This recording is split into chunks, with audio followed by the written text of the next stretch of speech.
Welcome to the show Third Opinion. میں ہوں آپ کی ہوسٹ کرن مسعود اور ہمارے ساتھ ہیں بیرسٹر حمید پشانی صاحب. As we all know Mr Khan is a writer, he is a columnist and he is an activist. Thank you for joining us Mr Khan. How are you? آپ کا شکریہ, thank you very much. So happy New Year's to everybody. Happy New Year's to you too, Mr. Khan. Thank you, آپ کو بھی. By the way, Mr. Khan, we would like to know if you have any New Year's resolution. دراصل resolutions تو سب لوگوں کی ہوتی ہیں اور میری بھی ہیں, لیکن اب آپ نے پوچھ لیا تو شیئر کرنے میں کوئی عرض نہیں ہے. کہ ایک تو میرا یہ ہے کہ میں ایک ناول لکھ رہا ہوں کشمیر کی پارٹیشن کے تناظر میں. ایک لو سٹوری ہے ایک مسلم بوائے اینڈ پنڈت گرل کے درمیان, جو کشمیر کی تقسیم جو ہوئی, اس کے بعد جو سبسیکوینٹ ملیٹنسی کے واقعات ہوئے, پولیٹیکل ڈیولپمنٹ ہوئی, ایک پولیٹیکل ہسٹوریکل فکشن ہے. تو وہ میری ریزولوشن یہ ہے کہ اس سال میں نے ہر صورت میں اس کو کمپلیٹ کرنا ہے. ایک یہ ہے.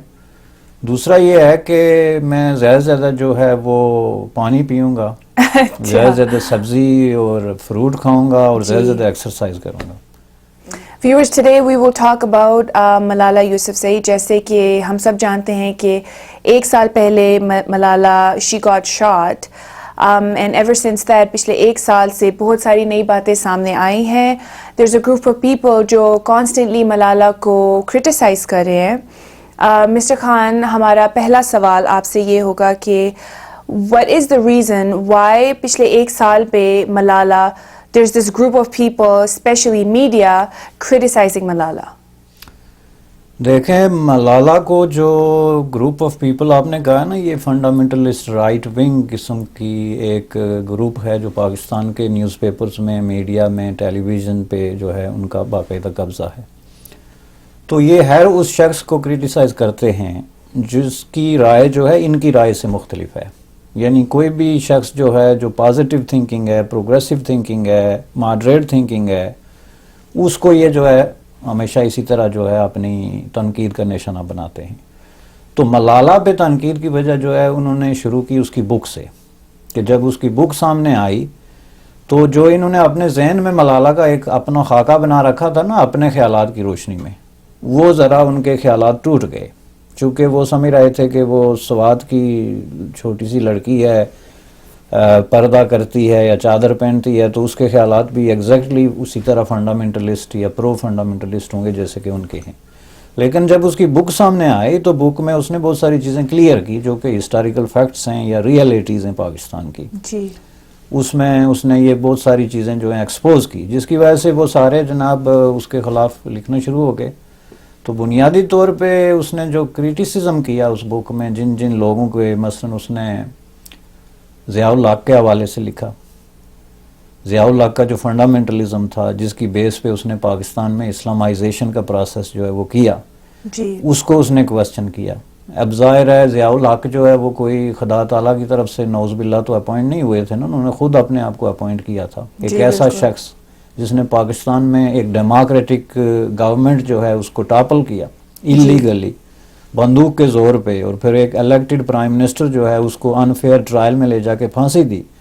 اس کے بعد ایک ہینڈ پکڈ قسم کے لوگوں پہ مشتمل جو ہے مجلس شورا بنا کے تو پاکستان میں اپنی مرضی کا ایک اسلامک پروسیس شروع کیا جس کا کوئی تعلق جو ہے نہیں بنتا اسلام کے ساتھ. ایک سو کالڈ جو ہے اسلامائزیشن سعودی عرب سے ایک مولا امپورٹ کر کے اس کے ذریعے اس نے لکھوایا. اچھا, تو اس کا پاکستان کی دھرتی سے, عوام سے, یا وہاں کا جو اسلامی تصورات ہیں شروع سے آتے آئے ہیں ان سے کوئی تعلق نہیں تھا. جس کی وجہ سے اس نے اس کو کویسچن کیا کہ مثلا اس کی وجہ سے اس نے خواتین کو ریڈیوس کر کے, انسان سے ریڈیوس کر کے ایک ایسی سطح پہ لے آئے کہ گواہ کے لیے آپ کو 4 خواتین جو ہیں ضروری ہیں. پھر اس نے یہ کہا کہ جو ایک لڑکی اگر ریپ ہو جائے تو اسے ریپ پروف کرنے کے لیے ضروری ہے کہ 4 مرد جو ہیں انہوں نے اپنی آنکھوں سے دیکھا ہو. گویا جو لوگ ریپسٹ ہیں وہ سر عام شہروں میں جو ہے سڑکوں پہ ریپ کریں گے تاکہ 4 گواہ جو موجود ہوں. پھر اس نے ایک انتہائی ٹریجک جو واقعہ بیان کیا کہ ایک 13 سال کی لڑکی جو ہے جی, ریپ ہوئی, اور اس کے بعد اس کو ایڈلٹری کے کیس میں چارج کیا گیا. اور یہی اسلامائزیشن سو کال ضیاء نے کی تھی کہ اگر آپ پروو نہیں کر سکتے تو اس کا مطلب ہے آپ نے جو ہے وہ ریلیشن شپ کسی کے ساتھ آپ کی سیکشول ان آتھورائزڈ تھی. تو یہ فیکٹس ہیں جس کی وجہ سے پاکستان کی جیلیں بھرنی شروع ہو گئی تھی یہ جھوٹے دعووں پہ, اور چونکہ آپ کبھی پروو ہی نہیں کر سکتے, لوگ 4 گواہ تو ہوتے نہیں کہیں بھی اس طرح کے. جی. تو یہ چیزیں جو ہیں, پہلی بات یہ ہے کہ بہت سارے علماء کرام جو راسخ العقیدہ علماء کرام ہیں وہ ان اسلامک لاز کو اسلامک لاز نہیں مانتے. یہ عقیدے کا مسئلہ نہیں, یہ فرقہ واریت کا مسئلہ ہے کہ آپ ایک وہابی لا جو ہے سنیوں پہ مسلط کریں, یا سنیوں کا لا جو ہے وہ اہل تشیع پہ مسلط کریں, یا اہل تشیع کا لا جو ہے وہ ان پہ کریں. تو یہ پاکستان میں ڈائیورس پاپولیشن ہے, اس میں کوئی ایک قانون اٹھا کے آپ سب لوگوں کو مسلط نہیں کر سکتے اور اس کو آپ اسلام کا نام دیتے ہیں اپنی پسند کے. جیسے طالبان نے افغانستان میں کیا تھا کہ ان کی اپنی جو سوچ تھی, جو اس کو میں فنڈامنٹلسٹ سوچ کہوں گا, اس کو انہوں نے کہا یہ اسلامک سوچ ہے. یہ عورتوں کو سر عام لٹا کے کوڑے مارنے والا جو تصور تھا, اس کو بھی انہوں نے اسلام بنا کے ہی تو امپوز کیا تھا نا افغانستان پہ. تو اس میں ہم نے دیکھنا یہ ہوتا ہے کہ کیا کوئی مذہب کے نام پہ اپنی مرضی کا کوئی ایسا نظام ہم پہ مسلط کر رہا ہے جس کا اسلام سے کوئی تعلق ہے بھی یا نہیں ہے. اور ایک ملک جس میں 99% لوگ اسلامک ہیں یعنی مسلمان ہیں, اس ملک میں آپ کو کوئی نظام لانے کی ضرورت نہیں ہوتی چونکہ وہ آلریڈی مسلمان ہیں سارے. وہ اپنی مرضی سے جیسے وہ چاہیں اپنے اسلام کو وہ ایکسرسائز کر سکتے ہیں. تو میں سمجھتا ہوں کہ یہ ایک ملالہ کا پازیٹیو پوائنٹ تھا جس پہ اس کو کریڈٹ ملنا چاہیے تھا. لیکن چونکہ یہ لوگ اختلاف رائے کو برداشت نہیں کرتے, یہ جو اپنا ان کا فنڈامنٹلسٹک جو وہابیزم ہے اس کو اسلام کہہ کے پاکستان کی پوری پاپولیشن پہ مسلط کرنا چاہتے ہیں, تو اس لیے ان کو ملالہ کی اس بات سے تکلیف ہوگی. ہمارا دوسرا سوال آپ سے یہ ہے کہ while I was personally reading the book, Malala نے کتاب میں ہمارے قائد اعظم محمد علی جناح کا ذکر کیا ہے, تو وہ کس کانٹیکس میں اس نے قائد اعظم کا ذکر کیا, اگر آپ اس کے بارے میں پلیز تھوڑا سا. دیکھیں یہ جو آپ نے لفظ لاٹ آف پیپل یوز کیا نا, یہ درست نہیں ہے. اس میں وجہ یہ ہے کہ یہ کچھ لوگ ہیں جو افینڈڈ ہوئے ہیں, اور وہ کچھ لوگ کتنے ویری لیمیٹڈ, اگین میں یہ کہوں گا کہ ان کی تعداد ہے جنہوں نے میڈیا پہ قبضہ کیا ہوا ہے. تو چونکہ وہ میڈیا پہ انہوں نے قبضہ کیا ہوا ہے اس لیے آپ میڈیا پہ دیکھتے ہیں تو لگتا ہے کہ سب لوگ ہیں, حالانکہ وہ بہت ہی لیمیٹڈ ہے ان کی تعداد. اچھا, جہاں تک افینڈ ہونے کی بات ہے تو وہ جو اسلامک فنڈامنٹلسٹ لوگ ہیں جو میں نے آپ کو کہا تھا, وہ تو ہر بات پہ افینڈ ہوتے ہیں نا, انہوں نے تو ناک پہ مکھی نہیں بیٹھنے دیتے. لیکن بات یہ ہے کہ قائد اعظم کے بارے میں انہوں نے انتہائی رسپیکٹ سے یہ لکھا ہے کہ قائد اعظم محمد علی جناح صاحب جو تھے وہ شیعہ فرقے سے تعلق رکھتے تھے, یعنی اہل تشیع تھے. ٹھیک ہے, اب یہ ایک ہسٹوریکل فیکٹ ہے, اور ایک ہسٹوریکل فیکٹ جو ہے وہ اس کو اگر وہ آپ اسی درست انداز میں لوگوں کے سامنے پیش کریں تو اس میں کیا غلط ہے. سوال یہ ہے کہ کیا محمد علی جناح صاحب جو تھے وہ شیعہ اسماعیلی فرقے میں پیدا نہیں ہوئے تھے؟ ہمارے ہاں بر صغیر میں جو کوئی جس مذہب میں یا فرقے میں پیدا ہوتا ہے وہ اسی کے ساتھ ایسوسیٹ ہوتا ہے نا. یہ بات کی بات ہے کہ وہ اس کو پریکٹس کرتا ہے نہیں کرتا, یا وہ نظریاتی طور پہ اس کے ساتھ وابستہ ہے یا نہیں, لیکن اس کی پہچان تو وہی بنے گی نا کہ ایک آدمی سنی گھر میں پیدا ہوتا ہے تو اس کو سنی سمجھا جاتا ہے, جو شیعہ گھر میں پیدا ہوتا ہے وہ شیعہ سمجھا جاتا ہے. تو اہل تشیع میں وہ پیدا ہوئے, یہ فیکٹ ہے. اور جو آدمی بھی قائد اعظم محمد علی جناح صاحب کی زندگی کے بارے میں جانتا ہے اس کو پتہ ہے کہ یہ درست ہے. تو جب ایک درست بات آپ لکھتے ہیں تو اس پہ آپ افینڈ کس لیے ہوتے ہیں, یہ الگ بات ہے. دیکھیں اس میں جو ان کو افینڈ کیوں ہوئے کہ قائد اعظم محمد علی جناح کی شخصیت پہ 2 آرائیں پاکستان میں آج بھی ہیں. کچھ لوگ یہ کہتے ہیں کہ وہ سیکولر تھے جی, کچھ یہ کہتے ہیں کہ نہیں جی وہ انہوں نے اسلام کے نام پہ جو ہے وہ پاکستان بنایا تھا تو سیکولر کیسے تھے. ٹھیک ہے, لیکن اگر آپ باریکی میں جائیں تو قائد اعظم کی شخصیت کے بارے میں سیکولر جو بات کرتے ہیں یا فنڈامنٹلسٹ جو بات کرتے ہیں, دونوں جو ہے وہ اس بات پہ بڑے عجیب بات ہے کہ ان کی جو اصل شخصیت تھی اس سے وہ اتفاق نہیں کرتے. ٹھیک ہے, فنڈامنٹلسٹ ان کو اسلامسٹ بنا کے پیش کرنے کی کوشش کر رہے ہیں. ایک شخص جس نے پوری زندگی کبھی نماز نہیں پڑھی, مسجد میں نہیں گیا, یا کوئی اس طرح کی کوئی اسلامک جو آپ کے سارے طریقے ہیں ان میں سے کوئی بھی اس نے نہیں اپنایا, تو آپ اس کو ملا بنا کے تو نہیں پیش کر سکتے. دوسری طرف جو سیکولرسٹ ہیں ان کی بھی بات اس حد تک درست ہے. جی 11 جو اگست والی ان کی تقریر تھی جس میں انہوں نے کہا تھا کہ پاکستان جو ہے آج کے بعد یہاں پہ کوئی ہندو مسلمان نہیں بلکہ سب سٹیزن ہوں گے. لیکن دوسری طرف آپ یہ دیکھیں کہ بر صغیر میں اسلام کے نام پہ, مذہب کے نام پہ ایک شخص نے جو ہے وہ ایک ملک کریٹ کیا. تو اس کو آپ سیکولر اس طرح نہیں کہہ سکتے, کیونکہ سیکولر لوگ جو ہوتے ہیں وہ مذہب کے نام پہ ریاستیں نہیں بناتے. سیکولر لوگ جو ہیں وہ مذہب اور ریاست کو ایک دوسرے سے علیحدہ کرتے ہیں. ٹھیک ہے, تو ابھی یہ ایک کنٹراورسی ہے, تو ان کی چونکہ ان کو اس بات پر دکھ ہوتا ہے چونکہ وہ ہر چیز کو بلیک اینڈ وائٹ میں رکھنا چاہتے ہیں کہ جو کچھ انہوں نے لوگوں کو پڑھایا ہوا ہے, بچوں کو جو ان کو بتا رہے ہیں بس اس کو کوئی سامنے نہ لائے. اس کے نتیجے میں انہوں نے ملالہ کی بک جو ہے وہ بین کی. اب یہ بک کس نے بین کی؟ گورنمنٹ آف پاکستان نے نہیں, بلکہ جو پرائیویٹ سکولز ہیں, اچھا, private school federation of private schools اور یہ جو ایسوسیشن آف پرائیویٹ سکولز ہے جن کے 30,000 یا 40,000 جو بھی سکولز ہیں, انہوں نے اس میں ملالہ کی بک جو ہے وہ بین کر دی. اور انہوں نے بین اسی بیس پہ کی, جی اس میں یہ لکھا ہوا ہے, جی اس میں یہ لکھا ہوا ہے, اس کی ڈیپتھ میں جائے بغیر, اس کو سمجھے بغیر کہ ملالہ جو کچھ بھی ہے اس کا ایک پوائنٹ آف ویو ہے. ممکن ہے آپ کو پسند نہ ہو, یہ دوسری بات ہے, لیکن دوسرے کے پوائنٹ آف ویو کی بھی رسپیکٹ ہونی چاہیے نا. اس کو بھی آپ کی ینگ جنریشن تک پہنچنا چاہیے. آپ کی ینگ جنریشن جو ہے اس کو ملٹیپل پوائنٹس آف ویو سیکھنے کے اور دیکھنے کا حق ہے یا نہیں ہے.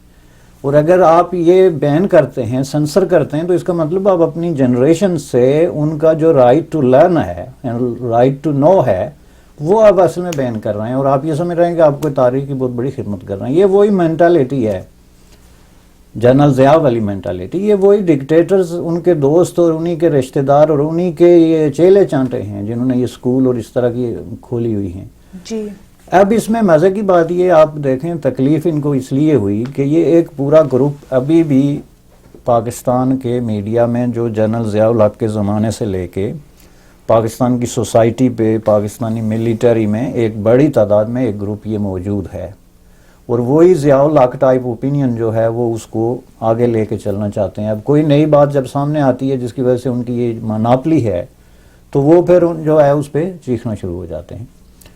تو میں سمجھتا ہوں کہ یہ ایک ایسا موضوع ہے جس پہ اگر آپ دیانتداری سے دیکھیں تو بالکل جو ہے وہ ایسی کوئی چیز اس بک میں مجھے نظر نہیں آتی کہ اس کو سینسر کیا جا سکے. تھینک یو سو مچ, بہت بہت شکریہ مسٹر خان. ہمارا اگلا سوال آپ سے یہ ہے کہ ملالہ کی کتاب میں ریڈ ماسک ریڈ کا بھی ذکر ہوا ہے, تو اگر آپ اس کے بارے میں پلیز تھوڑا سا ہمیں بیک گراؤنڈ دے دیں. دیکھیں, اس کا ذکر کچھ اس طرح نہیں ہے کہ اس نے کوئی اس کی حمایت کی کہ جی ریڈ ماسک جو لال مسجد ہے اس پہ کیا ہوا تھا. اس کا ذکر اس تناظر میں اس نے کیا کہ ایک طرف تو طالبان جو ہیں وہ یہ کہتے ہیں کہ عورتیں جو ہیں ان کو گھر سے باہر نہیں نکلنا چاہیے. سوسائٹی کے جو ایکٹس ہیں, جو سوسائٹی کی کمیونٹی ایکٹیویٹیز ہیں, ان میں ان کو کوئی حصہ نہیں لینا چاہیے. جی. یہ ان کی لاگی بندی رائے. یہی وجہ ہے کہ انہوں نے سوات وغیرہ میں جو سکول بین کیے تھے جہاں سے ملالہ کی اصل سٹرگل جو ہے شروع ہوئی, کیونکہ وہ تو سکول بین کرنے کی وجہ سے ملالہ سامنے آئی. جی. تو اس نے یہ کویسچن اٹھایا کہ ایک طرف تو طالبان کا یہ اسلام ہے, دوسری طرف لال مسجد سے یہ جو عورتوں کا غیرت بریگیڈ نکلتا تھا برقعے پہن کے, تو جا کے لوگوں کے بزنسز پہ اور لوگوں کے گھروں پہ جا کے وہ حملے کرتے تھے اور عورتوں پہ الزام لگاتے تھے کہ یہ پراسٹیٹیوشن ہے اور یہ بزنس جو ہے وہ اللیگل ہے اور یہ لیگل ہے, اور ان کو وہ ڈنڈے کے زور پہ ان کو اسلامائز کر رہے تھے. تو سوال یہ پیدا ہوتا ہے کہ ایک طرف تو وہ کہتے ہیں کہ عورت کو گھر سے باہر نہیں نکلنا چاہیے, دوسری طرف یہ ان کی اپنی عورتیں جو ہیں جب یہ حرکت کرتی ہیں تو اس پہ طالبان خاموش کیوں ہیں. اس نے اس تناظر میں یہ بات کی, لہٰذا اس کو اسی انداز میں دیکھا جانا چاہیے جس انداز سے اس نے اس کو پیش کیا.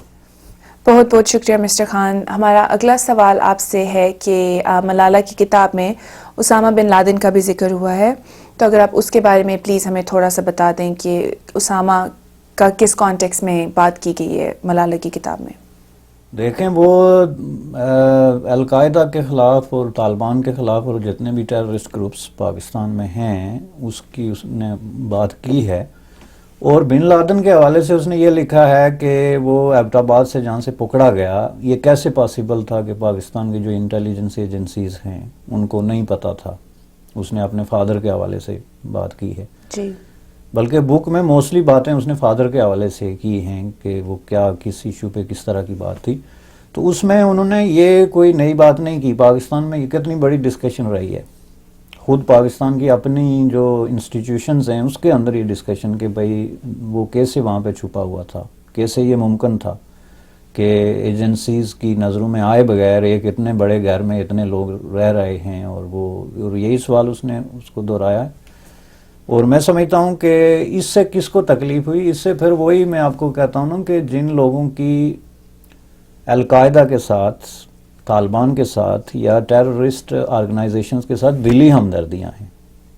باہر سے تو وہ نہیں کر سکتے نا، اس لیے کہ اب یہ پاسبل نہیں رہا، جی لیکن اندر سے دل سے وہ ان لوگوں کے ہمدرد ہیں، اور ان کو ہر اس بات پہ جو ہے وہ چڑ ہوتی ہے جو ان لوگوں کے خلاف کسی نہ کسی شکل میں جو ہے نا وہ سامنے آئے، کوئی بھی بات کرے. تو اس لیے انہوں نے اس کو جو ہے وہ اوپوز کیا ہے. Thank you so much Mr Khan. ہمارا اگلا سوال آپ سے یہ ہے کہ ملالہ کی کتاب میں ملالہ نے ذکر کیا ہے کہ سوات میں 14th آف اگست اتنے جوش و خروش سے نہیں سیلیبریٹ کیا جاتا جتنا کہ ایک پاکستانی کو کرنا چاہیے. تو اس کے حوالے سے آپ کیا بولیں گے؟ دیکھیں، یہ ایک بہت بڑی ہسٹوریکل ٹریجڈی جو ہے اس کا اس نے اظہار کیا ہے، اور جو لوگ ہسٹری جانتے ہیں ان کو پتہ ہے کہ جب پاکستان بنا تھا تو سوات جو ریاست تھی وہ پاکستان میں شامل نہیں ہوئی تھی. جس طرح بلوچستان جو ہے وہ پاکستان میں شامل نہیں ہوا تھا، اسی طرح جو ہے وہ سوات بھی بلوچستان میں پاکستان میں شامل نہیں تھا.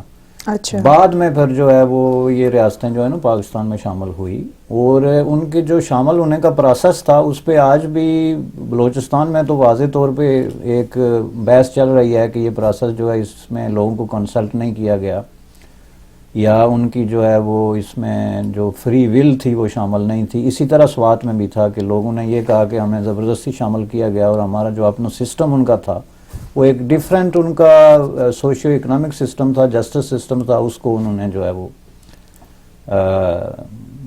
کیا کہتے ہیں کہ چینج کیا.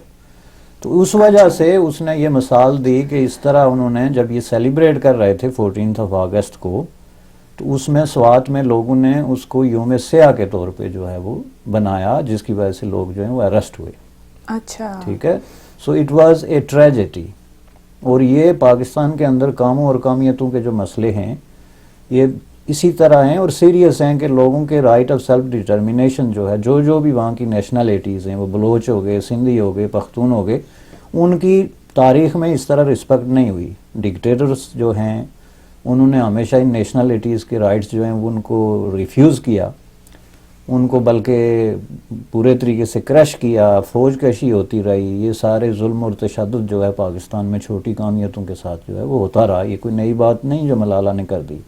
آج بھی بلوچستان کے اندر ملیٹنسی ہے تو وہ کسی کوئی چیز کوئی ناانصافی ہے جس کے خلاف لوگ جو ہے انہوں نے ہتھیار اٹھائے ہیں. تو اس حوالے سے یہ بات جو اس نے کی یہ تاریخی سچائی ہے، اس نے صرف ایک نئے انداز میں جو ہے اس کو پیش کیا ہے. تو میں نہیں سمجھتا کہ اس پہ اعتراض کرنے والی کوئی بات جو ہے وہ بنتی ہے. لوگوں کے اگر آپ جو ایتھنک گروپس ہیں یا نیشنلٹیز ہیں ان کے رائٹ آپ مانیں گے نہیں، تسلیم نہیں کریں گے، دیں گے نہیں، تو ظاہر ہے لوگ ناراض ہوں گے. اور یہ سیدھی سی بات ہے. یہ اب آ کے کچھ جو ہے پاکستان پیپلز پارٹی کی حکومت نے اپنے یہ آخری دور میں انہوں نے آئینی ترامیم کی ہیں اور صوبوں کو انہوں نے خود مختاری دی، اور وہ بھی صوبوں کو. نیشنلٹیز جو ہیں اور صوبے اس میں فرق ہوتا ہے جی، لیکن پھر بھی اس سے کافی فرق جو ہے وہ پڑتا ہے. اور میں سمجھتا ہوں کہ اب یہ جو نئی بات آ رہی ہے نا پاکستان میں 15-16 صوبے بننے چاہیے، یہی حل ہے. یہ ساری جو ہے لوگوں سے ناانصافی ہے اس کا. صوبے جو ہیں وہ نیشنلٹیز کے بیس پہ بنے، جو ایتھنک گروپس ہیں ان کی لینگویجز ہیں، ان کی ہسٹری ہے، ان کا کلچر ہے، ان کی ثقافت ہے. تو اس بیس پہ جو ہے وہ لوگوں کو اگر رائٹس دیے جائیں، باقی ملکوں میں جس طرح ہندوستان میں آپ دیکھ لیں ریاستیں ہیں، ریاستوں کی بیس پہ لوگوں کو جو ہے اپنی زبانیں، ہندوستان میں ساری کی ساری آفیشیل زبانیں جتنے لوگ بولتے ہیں، تو اس کی وجہ سے کیا ہندوستان ٹوٹ گیا یا زیادہ مضبوط ہوا؟ تو یہ ہماری جو ملیٹری ڈکٹیٹرز تھے ان کا مائنڈ سیٹ یہ تھا کہ لوگوں کو ان کی زبان بولنے دیں، ان کا کلچر چلانے دیں، ان کا اپنی ثقافت محفوظ رکھنے دیں تو ملک ٹوٹ جائے گا. پتہ نہیں کس طرح کا جو ہے ان کا مائنڈ سیٹ تھا. تو یہ جو ہے نا. Thank you Mr Khan. میرا اگلا سوال آپ سے یہ ہے کہ ملالہ کی کتاب میں ملا ملٹری الائنس کا بھی ذکر ہوا ہے. If you can please give us a little bit of a background. وہ اس نے اس ریفرنس میں کیا کہ جو 2002 کے الیکشن ہوئے تھے آپ کو پتہ ہے نا، اس میں یہ جو ہے وہ MMA جو ہے وہ جیت گیا تھا. ادھر پختونخوا میں انہوں نے کافی سیٹیں لے لی تھی. جی. تو یہ ایم ایم اے جو ہے یہ کیا تھا بیسیکلی، اس کا جو بنیادی طور پہ لوگوں نے تنزیہ طور پہ اس کو نام دیا تھا ملا ملیٹری الائنس جو ہے کے نام سے. تو یہ بیسیکلی جو ریلیجس کلیرکس تھے، فنڈامنٹلسٹ جو ملا تھے، ان کا الائنس تھا. انہوں نے مل کے پھر حکومت بھی بنائی تھی سرحد میں اور کچھ عرصے تک چلتی رہی. تو اس نے اس کا ریفرنس اس لیے دیا کہ ان لوگوں نے بہت زیادہ مدرسے جو ہیں بنائے، ٹھیک ہے. جی. اور پاکستان میں مدرسے بنانے کا جو ایک پروسیس شروع سے ہی چل رہا ہے، جس میں ریلیجس فورسز نے بڑے پیمانے پہ وہاں پہ جو ریلیجس سکول بنائے ہیں جن کے اندر انہوں نے فنڈامنٹلزم پریچ کیا ہے، ایون ملیٹنسی، جہاد کے نام پہ جو ہے ملیٹنسی پریچ کی ہے. تو وہ ان کی جو ہے باہر سے بھی فائننسنگ ہوتی رہی. اور یہ دنیا کے ہر بندے کو پتہ ہے کہ پاکستان کے اندر بیرونی قوت ہیں جن کو وہ برادر اسلامی ملک کہتے ہیں، سعودی عرب اور ایران جو ہے، اس کی طرف سے فائننسنگ ہوتی رہی ہے. اور اس فائننسنگ کے نتیجے میں یہ ساری قتل و غارت گری، دہشت گردی، ایک دوسرے کے خلاف بم پھینکنا، خودکش حملے، یہ ساری چیزیں اس کے پیچھے جو ہے یہ بھی ایک فیکٹر شامل ہے. تو اس نے اس ریفرنس میں بات کی کہ یہ باہر سے جو فنڈامنٹلسٹ فورسز نے ان کو فائننس کیا، جس کی وجہ سے یہ مدرسے بنے، اور ان مدرسوں کی وجہ سے پھر ایک کاڈر جو ہے، ایک پوری جنریشن نکل رہی ہے جی. جو کہ اسلامسٹ جہادسٹ جو ہے وہ رویے رکھتے ہیں، پرو ملیٹنسی ہیں، پرو القاعدہ ہیں، پرو طالبان ہیں. جی. تو یہ تو ایک عام قسم کی سچائی ہے جس کا ہر بندے کو پتہ ہے. جتنے بھی انٹرنیشنل آبزرورز ہیں، خود پاکستان کے اندر ہیومن رائٹس آرگنائزیشنز ہیں، جو سچائی لکھنے پڑھنے بولنے والے لوگ ہیں، وہ سب مانتے ہیں کہ یہ ایک بہت بڑا ایک جو ہے آپ یوں سمجھ لیں کہ ایک جنریشن جو ہے انہوں نے پرو ٹیررسٹ اور پرو جو ہے اسلامسٹ پاکستان میں پیدا کی ہے. تو یہ میں سمجھتا ہوں کہ اس کا ایک اچھا جو ہے نا پوائنٹ تھا. بہت بہت شکریہ مسٹر خان. میرا آخری سوال آپ سے یہ ہے کہ لوگ کہتے ہیں، a lot of people say that Malala is a Western agent. How can Malala Yousafzai possibly be a Western agent? If you can please comment on that.